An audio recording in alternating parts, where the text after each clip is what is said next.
We've all looked at the person across the street in the nice house, driving the nice car, with the nice family, with the perfect kids, and thought, man, they have it all. But it's what you don't see once that door is closed and those blinds are pulled. Join us as we take a peek behind the perfect front door.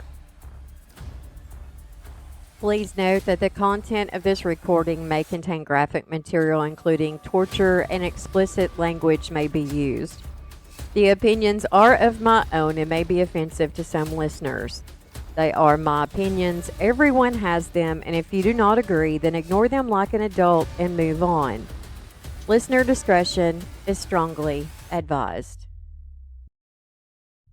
Hey guys, welcome to the Raven's Knock. I'm your host, Amy. And I'm Jamie, the co-host. So today I have a long story for you, but I'm telling you, this is one that you're going to want to listen to, especially at the very, very end. I've got a nice twist for you at the very end. Ooh, I like twists. Yeah, and let me tell you, this story was like pulling out my fingernails. I know. I heard you complaining. Yes. I mean, I have a lot of patience for people. Oh, God. But this was almost like torture for me, this guy, I'm telling you. So, I'll go ahead and get into it since it's a long one. Several 911 calls were placed to the Celebration, Florida dispatch in regards to a welfare check. Family members in Connecticut have been trying to get in touch with the family since Christmas and have not been able to reach them, and they were panicking. Law enforcement had already been out to the residence a couple of times but had gotten no luck. Some heat was put on this after police in Florida was notified by the FBI that they had a warrant out for the homeowner for fraud, and he was about to be arrested. Seems he was being investigated for healthcare fraud. He was a physical therapist and ran his own clinic in Connecticut, but he was accused of charging patients for care they didn't receive, and he was using that money to go to Disney World and to pay for his house there in Florida. Okay, so let me get this straight. This guy lives in Celebration, Florida, which is part of the Disney community, right? Right. Disney no longer owns it, but yeah. Right. Yeah, but that's what it was developed for. Yes. Yeah, and he would fly every week back to Connecticut, to his clinic and work, and then he would fly back down to Florida. You really had to come from prestige, to be able to buy into that property to begin with, to be a homeowner or even probably a renter in that area. I'm sure you had to go through a lot of stuff. Now, here's the kicker. Not only I'm assuming they had a place in Connecticut, but they also had a condo there in Celebration, and then they rented, right beside of it. Weird. I know. I don't know why. But okay. Yeah. So prestigious family. Yes. Now they have a key from the landlord. So when the cops are driving up, they spot the subject on the porch, but the closer they get, he goes inside. They park and approach the residence, and they see an eviction notice posted on the front door. Eviction in Celebration? Yeah. Wow. Packages are on the porch untouched, the blinds are closed, and all is quiet. They knock and announce their presence. Of course, they get nothing. They know he's in there. Yeah. They just watched him go inside. Yeah. All 5 of them line up outside the door, and they unlock the door, and they go inside. Now, as soon as the door opens, they are greeted with the very unwelcome stench. Yes, the unmistakable stench. They yelled his name, and he answered. He was almost at the top of the stairs.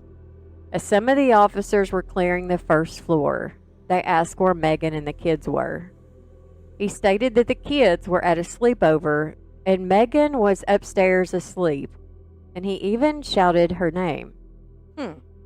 They had him come downstairs and sit while the officers proceeded upstairs. Did they have a search warrant? No. Oh. When they entered the master bedroom, they found the body of 13-year-old Alec, 10-year-old Tyler, laying on a mattress on the floor, and they were covered. On the bed, they found the body of Megan, also covered.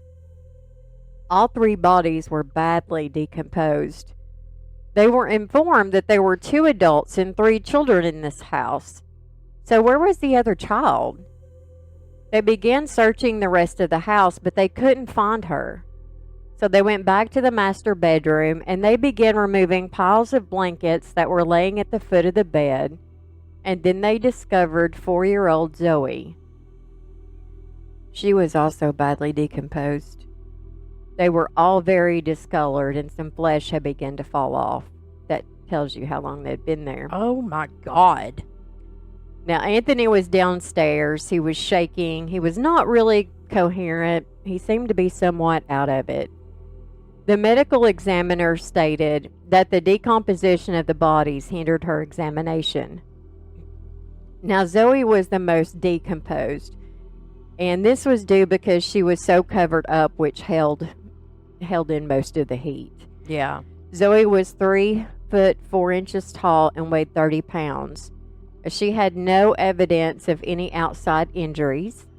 They had to use samples from her liver and her brain and any chest fluid that remained to do a toxicology due to the decomposition.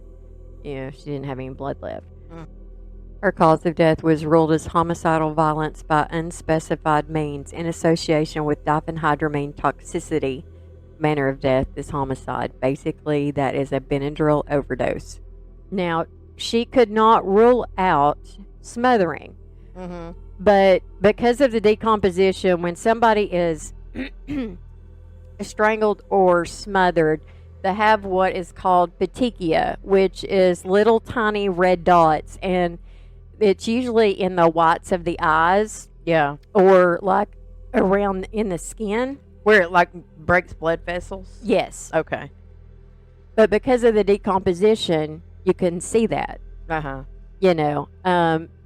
And obviously there's no evidence of strangulation like you would find that in the hyoid bone. Now, Alec, 13 years old, was 5 foot 1, 88 pounds. He had a single stab wound to the abdomen that was approximately 4.5 inches deep. It did not hit any major organs, and it did not show any hemorrhage, which indicates that his stab wound was post-mortem. Now, I've also learned that if there's no blood, it's usually considered post-mortem. But I have learned that if it was caused right at the time of death, it could also not cause very much blood. Because of lack of blood flow. Yes. Like if they were already dying. Yeah, if they were dying. Yeah. So, and then you've got all that decomp. Now, regardless, that stab wound was not a fatal wound, and the cause of death was exactly the same as Zoe's. So, Benadryl. Yes. Yeah, okay. Tyler he was 10, but at the time of his autopsy, he turned 11. Was performed, and he was 4 foot 9, 84 pounds. He also had a single stab wound to his abdomen. It did cut his intestines, but again, no blood was found in his abdominal cavity. This stab wound was again not fatal, and his cause of death was also the same as the others. Megan, she was 42 years old, 5 foot 3, 103 pounds. She had 2 stab wounds to the abdomen. Again, hers did not hit any organs. Neither were fatal. Now, she could have stabbed herself, or someone could have stabbed her. How did they not know? Well, the angle of the way that the wounds were on an angle as such. She could have done it, or somebody could have done it. There's no way to tell who done what. Yeah. Her stab wounds were at least 8 inches deep. Neither one was fatal, but hemorrhage was found. So she was alive when these occurred. Now, her cause of death was the same as the others. She had diphenhydramine in her system, too. She also had alcohol in her system as well. Now, Alec, Megan, and Tyler also had acetaminophen, which is Tylenol, in their system. But according to the toxicologist, Now, this is something I didn't know. If you overdose on that, you might get like stomach upset at first, but you won't die from that immediately. Apparently, acetaminophen is delayed. It takes approximately 3 days, and you'll have necrosis of the liver. I watched or listened to, I can't remember, about an Amish guy that did that slowly to his wife, and it killed her, and they like to have never found it. Mm-hmm.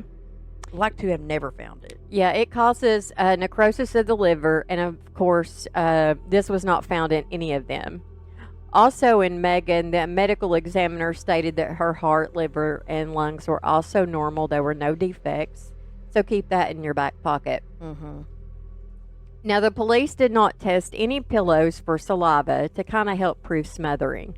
There were no defensive wounds on any of them, and no internal injuries of the mouth, which is common in smothering cases. Yeah. You can imagine if somebody's smothering you, a lot of times you have bite marks or something, or injuries where your teeth cut your Or lips. you have fibers inside of your mouth from whatever pillow, was over. Yeah. They had been deceased for at least 2 weeks. My God. Yeah.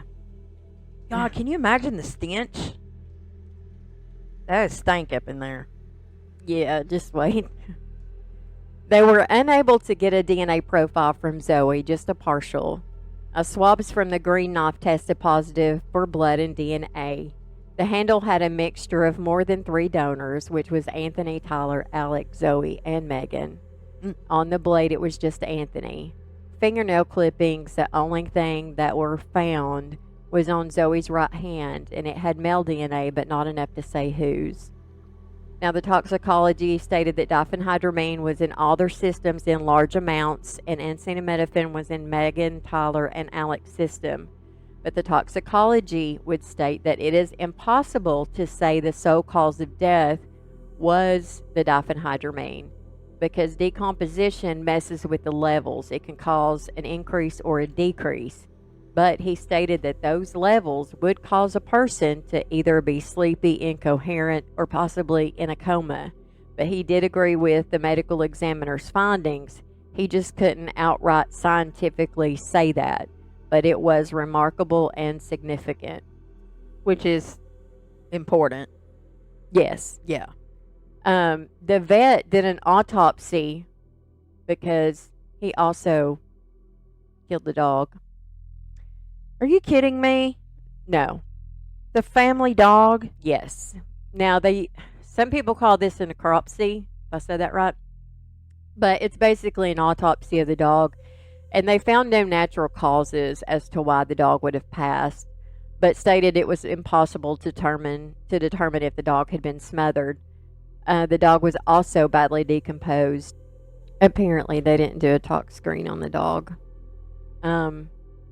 Now, there was a puncture wound to the dog, but the vet said that this could also be due just to the way, the positioning of the way the dog was positioned, and then the decomp.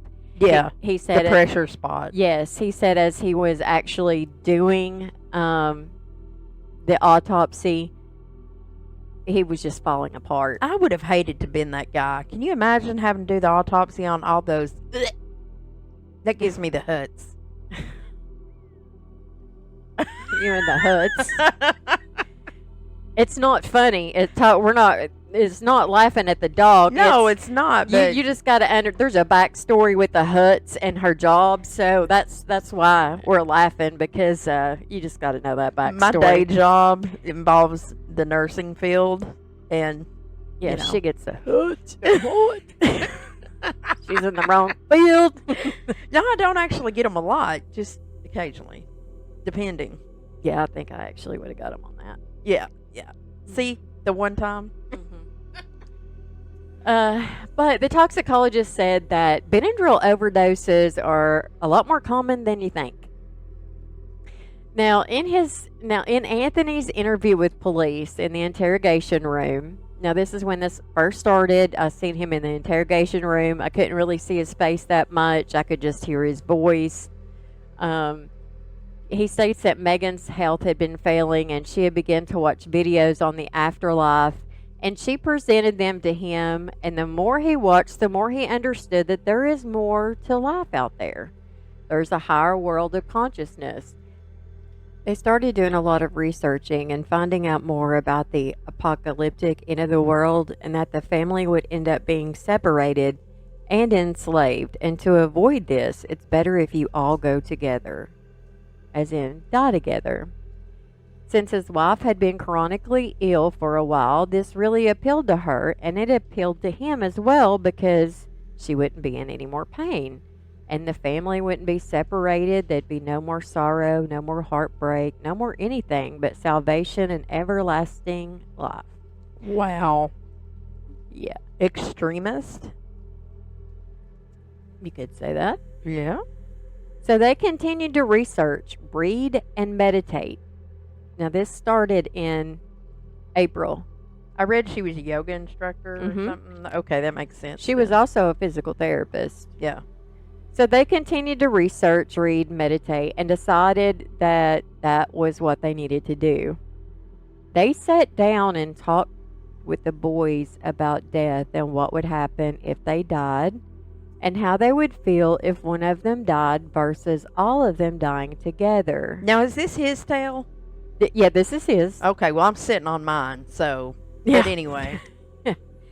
This talk happened before Thanksgiving, and Megan showed him the videos in April. She was watching the videos on her laptop. The kids said that they didn't want to live without their parents, and they didn't want to live without their kids, so they decided they were going to die together. If this, oh my gosh. Okay, so this is like, It's a Kinda- suicide pact. right, but you bring your children into this conversation. Like, okay, let's all get Zen together and it influence the children too. If that really happened, that's some sinister shit. Oh, I know. I mean, you're talking kids. They're not old enough to comprehend No. suicide. So all they hear is, you mean we're going to be separated? No, I don't want to be separated. Who wants to be separated from their parents at that age? No one. Yeah. Now, you estimate 15, 16, it's like, yeah, go on, do your own thing. I got a life to live. Yeah, I don't want to be next to my mom. Are you kidding? Oh. So that's what they decide that they're going to die together. So, do what you want with your life. But if my spouse came at me with that, I mean, I'd try to get them some serious help. Yeah, it's like, we need to go to a therapist. Yeah, something. Let's do something. We need to get you on some meds. Yeah. I mean, this dude is educated. He isn't stupid. Well, No. not yet anyway. But I'm telling you. You can't fix stupid. Now, I question this later. They're also not members of like a cult, and I kind of wonder at this point what the police are going to find on their computers. But anyway, they're trying to come up with different ways to accomplish this. He says, we're not violent people. So at first they thought about overdosing the kids on cough medicine. So she made this pudding laced with diphenhydramine. They began to research this before Halloween. This didn't work as planned, so apparently, I guess they was giving it a test run. Lovely. Yeah, so they kept thinking and talking and researching, and they looked at where the best place would be to stab the kids in combination with the Benadryl. And this is how everything led up to him. He said him and Megan did this together. And he said he was having trouble remembering when the children actually died. But they died before Christmas, he said. Did he have Benadryl in his system? When? Ever? Oh, yeah. Oh, yeah. Yeah. And this is kind of written kind of janky because I wrote it like the way he was speaking it. So, on the day of the murders of the boys, Anthony stated that he woke up at 11:30 p.m. They set an alarm. So I don't know what time they went to bed. Yeah. They got out of the bed. Jamie's looking at me like I've got four eyes. She's like, what? Yeah, they set an alarm at 11:30 p.m. They got out of bed, and Zoe was first. Megan walked into the room. They hugged and kissed, and Megan went back into their room and told him to come back in their room when he was done. So he entered Zoe's room. He said he sat there for 2 to 3 hours, because it was tough. But the thought of everlasting salvation was there, and he needed to save her soul, or she wouldn't be with him, and that was more important. The initial plan was to stab right up above the umbilicus. What's that? The navel. Oh, duh. So he could hit the abdominal aorta, so she would bleed out in no time whatsoever. But he missed it. Well, he said he tried, but he wasn't sure if he hit it or not. How do you not know if you stab somebody? Okay. She weighed 30 pounds. I know. But he said he tried. He wasn't sure if he hit it or not, but she rolled and started screaming. So he put his hand over her mouth, and he put a pillow over top of her head, and he laid on her stomach until she began to fade away, and he held it until there was no motion left. He said he didn't know if he actually stabbed her or not, but he didn't see anything. He said it took 10 to 15 minutes, but when she started kicking and screaming, that only lasted a few minutes. That poor little girl, I swear, I hope she was so drugged up on Benadryl that she had no idea that her father, the man who was supposed to protect her from men like him, was the man that was taking her life.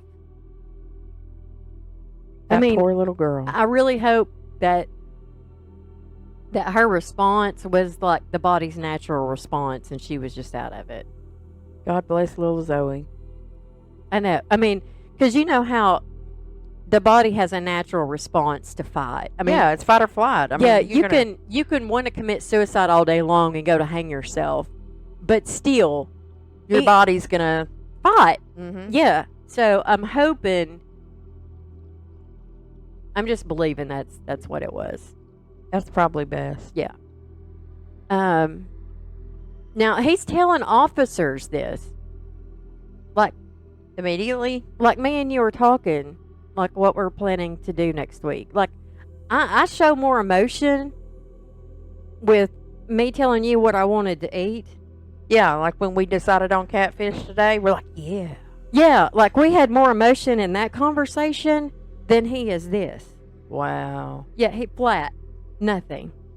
Absolutely nothing. He said Megan would open the door to check and see what was going on, then she would close it and walk back to their bedroom. He said he left Zoe with the pillow behind her head, then he covered her up to keep her warm, and then he went back to the master bedroom where he and Megan consoled each other. Then they go into Alex's room. Megan holds Alex's feet while Anthony stabs him. Then Alec begins kicking and trying to get up, so he ends up putting a pillow on the back of his head and reaches around to hold his nose and his mouth. He said he kept trying to roll and kick, and he eventually stopped. He said Megan left halfway through that. He said he didn't know how long it took, but it went pretty quick. He said he did see blood on his bed. He stabbed him in the stomach, in the umbilicus. He researched that off of Quora.com. Oh, I don't know why he had to research it, because later on you'll see he's very medically educated. Even though But yet this stab wound shows postmortem? Yeah, I didn't hit nothing. Now, at this point in the questioning, I'm sorry. This guy, in his interrogation, he didn't even know the word diphenhydramine. Okay? Yeah, like it took me a minute, but I'm not a physical therapist. No, I'm not either.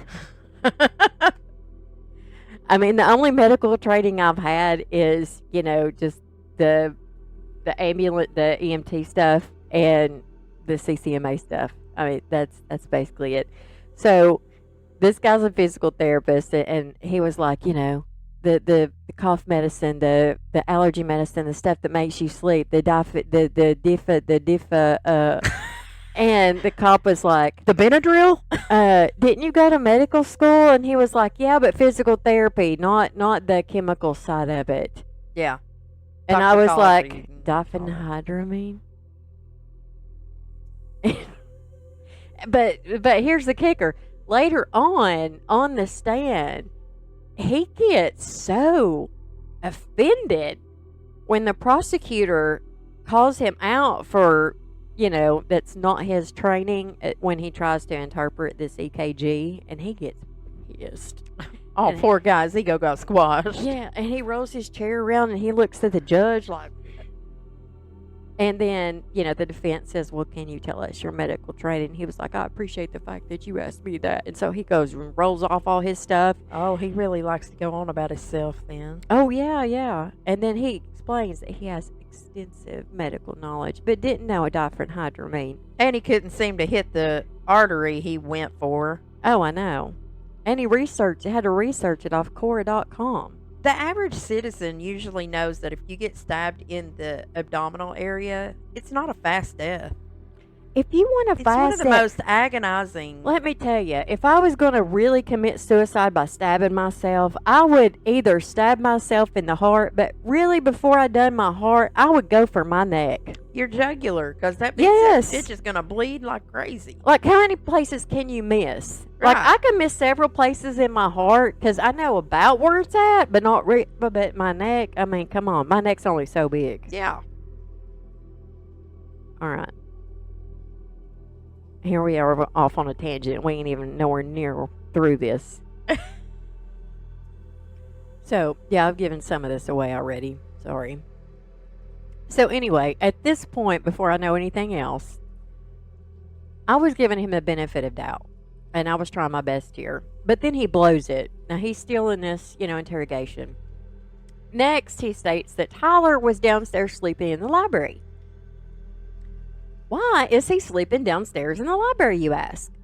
Well, it's because he's sick, and they wanted to keep the boys separated so they wouldn't get each other sick. But they were going to die. So if you plan to kill them, what was the point in keeping them separated because they were sick? They're going to die, remember? Exactly. That makes no sense You'd to like me. for that to help it along, you would think. Yeah, so that didn't make any sense to me. Does it make any sense to you? A hell no. No. Yeah. No sense. So that tells me she wasn't planning on killing anybody. No, she was being a mom and separating her kids so that they didn't infect one another. Yes, because she didn't want it to spread. Anyway, he said Tyler was the fastest and the strongest, so Megan was standing by the door to keep it secure just in case, because they was afraid that he might get loose and escape. And if he did, then they all couldn't go together. So it happened quicker with him. He was laying on his left side, and he got the knife in there right away. But Tyler began to move, and he kept moving, and so he used a pillow to cover his face, and he went really quick. He said he didn't see a lot of blood, but he did feel it on his hand. He used the green knife on all the kids. He said Megan also used the green knife. He had to get a larger knife because he was much bigger than they were, and the green knife wasn't big enough to do the damage he needed done. Wow. Yeah. He said while he was killing Tyler, Megan was outside the door meditating. Really? She must have been a strong meditator. I don't think I could have meditated knowing that somebody was in there killing my kids. I just don't believe that. I'm sorry. I don't believe that at all. Especially given what you just said about the other kid being in the library. Yeah. He said they loved their kids and they only had their salvation in mind. For some reason, Megan wanted this done before the sun came up. But he couldn't remember why, but there was a reason for it. Yeah, afterward they go to the bedroom and discuss what they're going to do next. Then they decide it was Breezy's turn. Yeah, the dog. They go, hold her down, place one of those Mexican blankets, like we bought in Mexico. Yeah. Those thick blankets. Around her snout, held it, and she went peacefully. They picked her up and put her in their bed.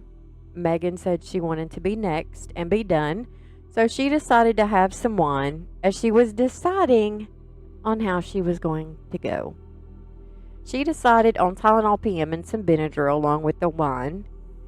He laid next to her after she had taken this cocktail, and she plunged the knife into her abdomen.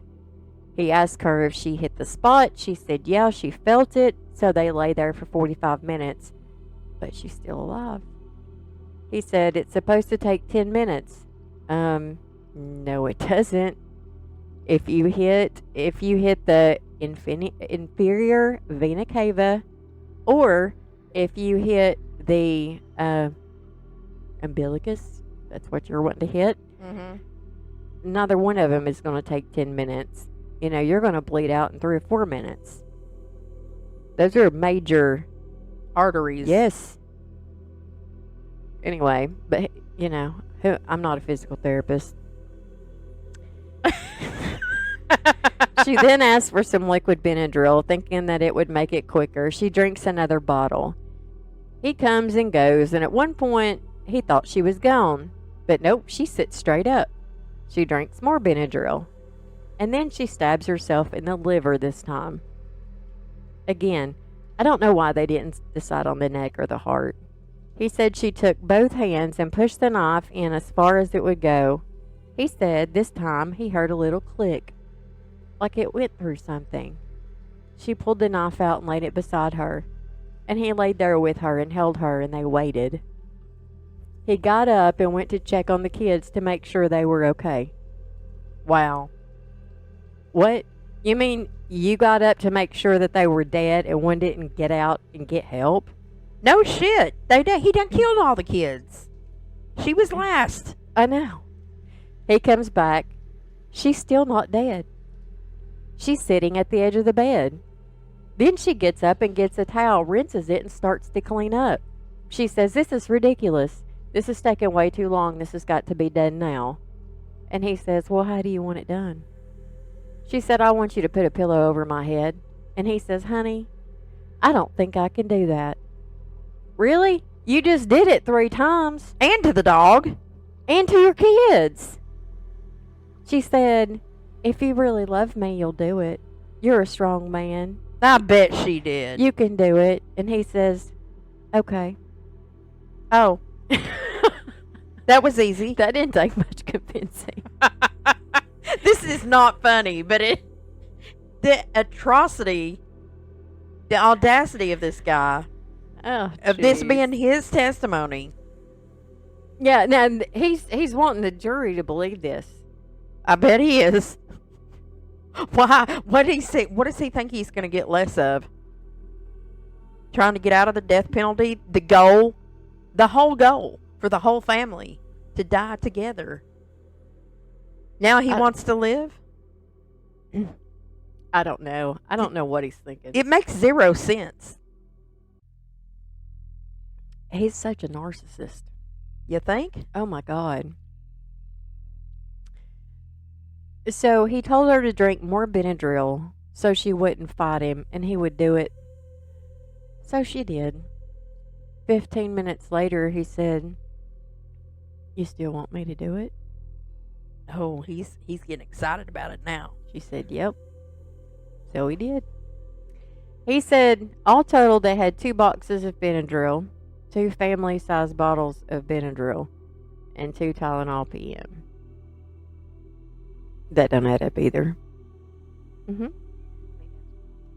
He stated after everyone is dead, he tried killing himself by taking Benadryl, hanging himself, zip ties around the neck, razor blades, shooting himself with a pellet gun. What? Trying to fall on a knife. And he admitted he chickened out on stabbing himself. He tried to fall on. I can't. I can't fall. I can't make myself fall. No, I can't either. It just happens. Yeah. Sometimes I do that. Stairs. Yeah. I would be better off stabbing myself than trying to actually make myself fall. Mm-hmm.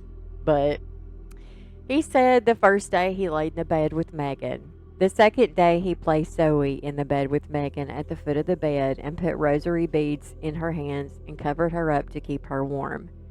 He took the mattresses from the boys' room, placed them into the master bedroom, and placed the boys on the mattresses and covered them up to keep them warm. And he also continued to try to commit suicide. He only left the house to get the pellet gun, food, and more Benadryl. He put rosaries or crucifixes in each of their hands. He said the reason why he didn't use a real gun is because in Florida you had to wait 3 days on buying a gun. Except you don't have to wait 3 days to buy a shotgun. Okay, so explain to me what he thought a pellet gun was going to do with all his medical background. I don't know. Okay. He must know something that we don't. Clearly. He's the smart one. Get those pellet guns off the street now. I know, they're a danger. He might as well have had a paintball gun. I know. Ow. Those hurt, by the way. Yeah, You've been hit with one of those before. Yeah, it ain't no fun. Yeah, it hurts. Pellet guns hurt too. I got lit up right up the backside of myself one time. I had a few bruises, but that's it. Yeah, the pellet gun, I mean, they leave the little bruises. Freaking paint gun, they leave big old bruises. Big honking bruises. Not to mention a paint stain. Yeah, I know. So, are you ready for this? He slept in the bed with his deceased wife and daughter. Wow. Sometimes in the floor. He did this for over 2 weeks. And he didn't remember how long they'd been dead. He said he smudged the room and lit candles to help their spirits. Now, the officer kind of calls him out on this. He says, for someone who had done so much research, you knew exactly what to do with the kids. But you didn't plan on exactly what you and your wife were going to do? Like, who was going to be next and your method? And how much of what was fatal? And a backup if what you done first didn't work? Yeah, because y'all been planning this since April. And they done some experiments. I know. The science project seemed to be on the kids. Yeah. Now, the family had written down some questions for the officer to ask him. One was, why did Megan say they were coming to Connecticut to visit for Christmas? Yeah, she had a plan for the future. He said they had no plans to go anywhere for Christmas. And then they wanted to know, were the kids really that receptive to the suicide pact? And he said, well, they didn't understand to a certain point because they were kids, but they didn't want to live without their mom or dad. They wanted to be with their mom and dad. Well, don't all kids? Yeah, like how'd you put it, buddy? When they asked what he thought led Megan to begin researching all this, he stated that it was her pain and illness. He said that she had suffered a recent miscarriage in September, and they asked if she hadn't miscarried, would they have continued with their plan? He said it was meant to be. Now, he said Megan knew about their finances, but all the evidence shows that she knew nothing about it. Not only was he being investigated for fraud, and they were being evicted, but he owed hundreds of thousands of dollars to a New York loan firm, and he was being sued for that as well. Seems like he was under a lot of financial pressure. Now, this guy was a physical therapist, so was his wife, but she had been a stay-home mom since the children were born. But he also worked with disabled children, and he was a soccer coach, the All-American Family, the perfect family on the outside. But oh, the secrets behind those hidden, closed doors. In Celebration, Florida, right there in Disney World. Yep. They asked if they were planning to notify the family of their plans, and he said nope. Their families were always judging them on everything, from their choices of their homes to them going organic to gluten-free, and so they kept their religion and their beliefs from them. They quit telling them things in regards to what was going on in their world. Now that I can understand. He said he was the follower and Megan was the leader in this. Now, they met in high school back in 1992. They both went to the same college, took the same courses, and he was 2 years ahead of her. They got married after he graduated, and she was in her last year of college. They opened their own practice. They started becoming traveling physical therapists, and they bought a condo in Celebration, Florida in July 2005. Megan was diagnosed as a teen with Lyme disease in a middle school. She was diagnosed with mitral valve prolapse, a heart murmur, as well as arrhythmias. All of those are heart issues. But when she was married, she was in good health because she avoided caffeine and sugar. Now remember what I said in that autopsy. The ME said her heart was fine. Oh. Now, correct me if I'm wrong, but if you have like mitral valve prolapse, I don't think it heals on its own. No, it's a permanent problem. So, anyway, I just thought that was interesting. Mm-hmm. Now, Like I said, his tail, I'm sitting on mine. yeah. On March 2011, she began to have health problems. Now, he acts like he's going to lose it.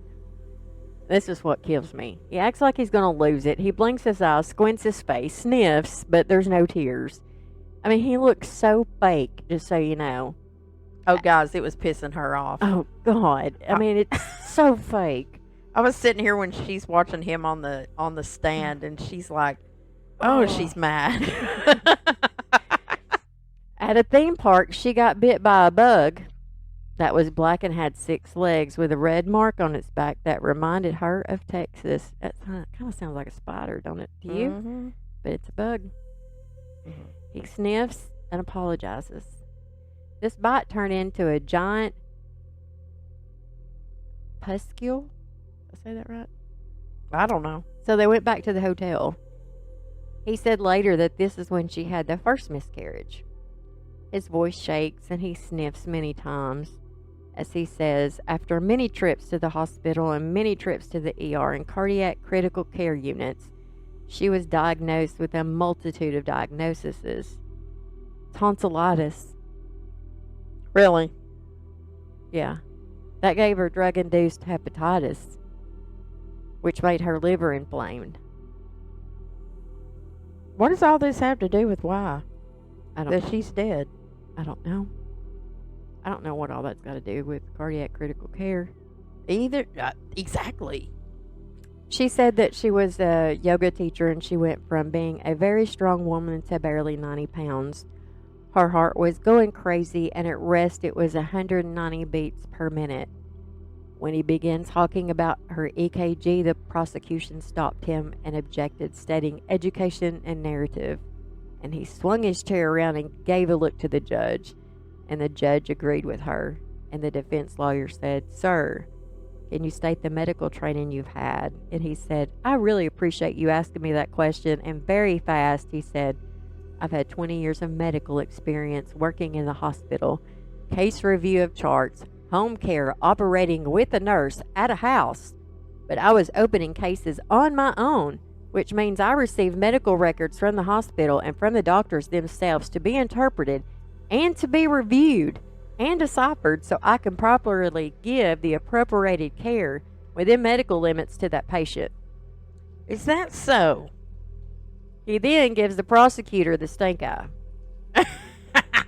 I love the stink eye.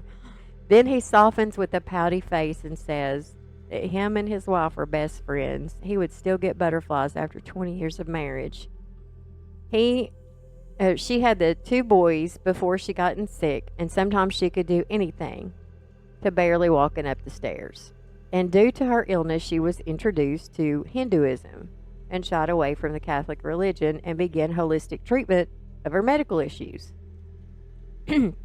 What's funny to me is she could barely go up the stairs, but she was a yoga instructor. Mm-hmm. And by the way, this guy can't answer a question. That's the thing.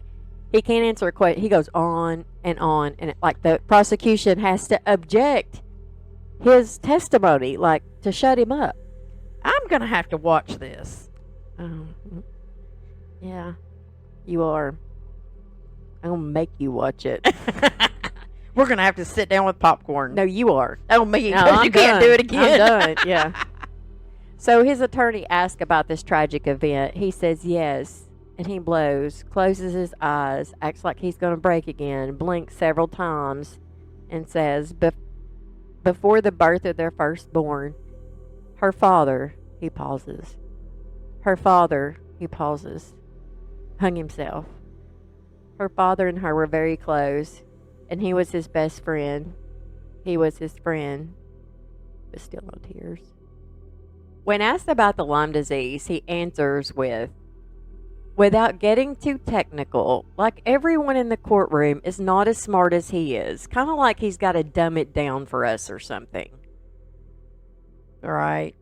I went from trying to give this guy the benefit of the doubt to realizing he's lying, to not liking him, to now I cannot stand the guy, and now it's absolute torture for me to continue to even look or hear this guy speak, and that takes a lot for me.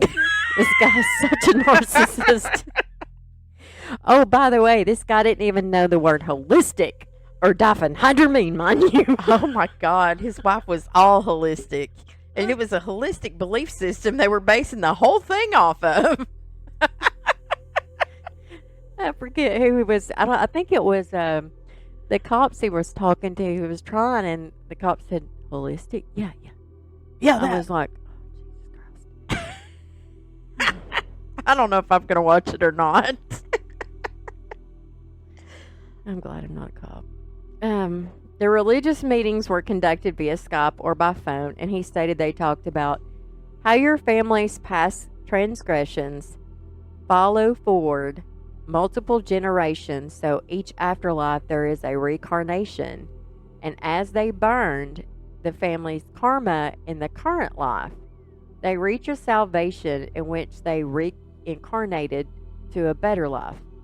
So she was looking forward to a better life, better health, and better relationships. The attorney asked about the suicide note, and he said he had no knowledge of that until that day. He said she was trying to explain to him what she had done, trying to make him understand. The whole aspect of it was she was trying to present this as fact, and he told her that he didn't believe that, he couldn't believe that, and he called her some names he had never called her in her life. But this is what she had been given in her meditations, and this is what the light had provided for her. He said when he found that out, he puked. He was in total denial of what happened. He told her he wanted to get her help. He would take responsibility for it as long as she would get help. He would do anything in his life to do what he needed to provide for what she needed to give her a happy life. He said he put her on a pedestal. He said he didn't care about himself. He wanted her to have a good life and to get help. And he came home and found that his kids were dead. But he slipped up and said, that was the most horrible day of my life. But what was more horrible is I watched my wife die in front of me also. Oh, really? My. The word also. Yes. Like, I thought you were not there when your wife killed your kids. So, But at some point, he admitted to killing the kids. Oh, yeah. Had he already done that and then turned around and said this? Yes. Yeah, so where he admitted it all, that was the interrogation. That was like right after it happened. This is 2 years later when we go to court. Does he have effing amnesia? He forget what he said? Oh, yeah, he doesn't remember that interrogation at all. Oh, do you at least get the satisfaction in watching that when they sting him with that part? Oh, yeah, it's coming. Yay. He said the family had dinner and he had a shake, and he went over to the condo to put a bike that they had gotten Zoe for Christmas. Oh, what? I didn't think they were going to celebrate Christmas. Yeah, they died before Christmas, so why would she have a bike? And once he went over there, he realized he forgot his charger. But he had one in the van, so he decided to use it and ended up falling asleep in the van. He slept all night. When the sun came up, it woke him up, and he went back over to his house, and when he came inside, he saw his wife at the top of the stairs with tears in her eyes, and she said, "You're alive." What? I know. Then proceeded to tell him what she had done. He stated that he threw up. He went into each child's room checking for any sign of life, but there was none. All of them were found exactly like he had told the cops. Mm-hmm.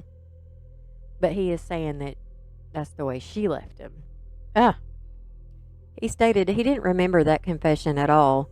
He remembered falling down the stairs, hitting his head, fracturing his neck, and waking up in jail thinking that he was in purgatory. He remembers taking over 200 Benadryl tablets, drinking 2 family-sized bottles of Benadryl, and taking an entire bottle of metformin. So, 200 Benadryl tablets. Each tablet is 25 milligrams. That's 5,000 milligrams of Benadryl.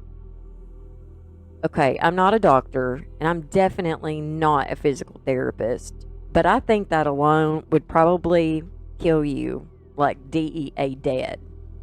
Not to mention the 2 family-sized bottles of Benadryl and an entire bottle of metformin. But, any physical therapist out there, if you all want to correct me, please do. Or, anybody else. Correct me if I'm wrong. Metformin for diabetes? Yeah. Okay. He said that Megan had hid the phones and wouldn't tell him where they were. He said after she stabbed herself, he begged her to tell him where the phones were, and she would not. She asked him not to leave her. She didn't leave the boys, and he didn't leave her. When she stabbed herself a second time, he again didn't leave her. He did not go for help because he wanted to do what she wanted, and that was to stay by her side. The prosecution asked him another question and then asked him if he ever looks for the phones. He says yes. In between stabs, he looks in the master bathroom for the phones, and that's when he hears what sounds like a balloon, but it was her stabbing herself the second time. What? Yeah, so he lies. How does that sound like a balloon? I don't know, but he lies. He does leave her. Yeah. She is laying on her back on the bed with both hands, which are on the knife. He said he stood there in shock and then said, "What the hell are you doing?" She said, "I'm doing what I done to the boys. I'm trying to hit my inferior vena cava." Okay, so she's stabbing herself, and she's got enough. She can even have this conversation, this logical conversation. Oh, I'm just trying to stab myself in the right spot. Yeah. He went over again and pleaded with her to tell him where the phones were. How about run outside and get someone, you think? He said he yelled out the window after she was dead for help. He said he did CPR because she had stuff coming out of her mouth, but she was breathing. You do CPR when someone is not breathing, or if they're gasping, kind of like agonal breaths. Shouldn't he know this? He then goes on to say that he has extensive medical knowledge, and he knows that if she hit her inferior vena cava, that she would have bled out and died if he had left her, and she would have been alone. Well, now that part's true, because if she did hit it, in less than 5 minutes, she would have been gone.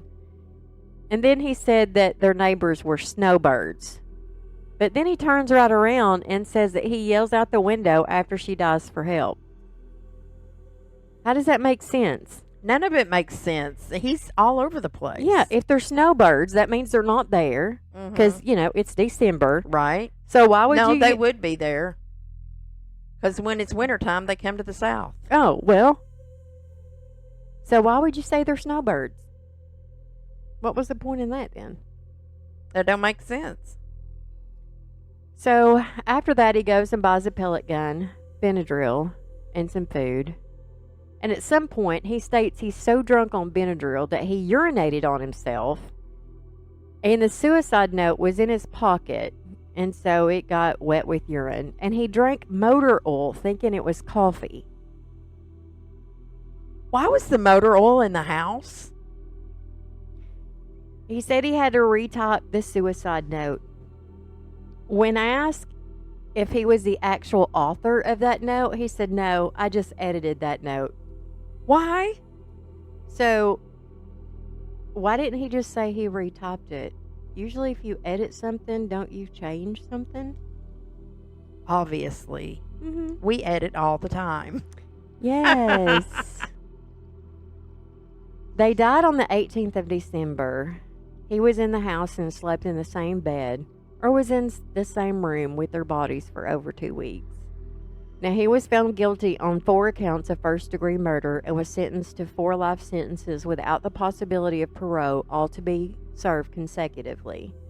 He was also found guilty for 1 count of animal cruelty and sentenced to the maximum of 1 year, also consecutive. Want another twist? What? When Anthony was 4 years old, his father, Robert, who was a special education teacher and a very smooth talker, approached a former student who was 19 years old and had him go to his home, gave him a key, and had him shoot his wife. And he did so, but he was drunk when he went. He went inside, bumped into something making a noise. He awoke Loretta, which was Anthony's mom, and when she sat up in the bed, the kid shot her in the left eye.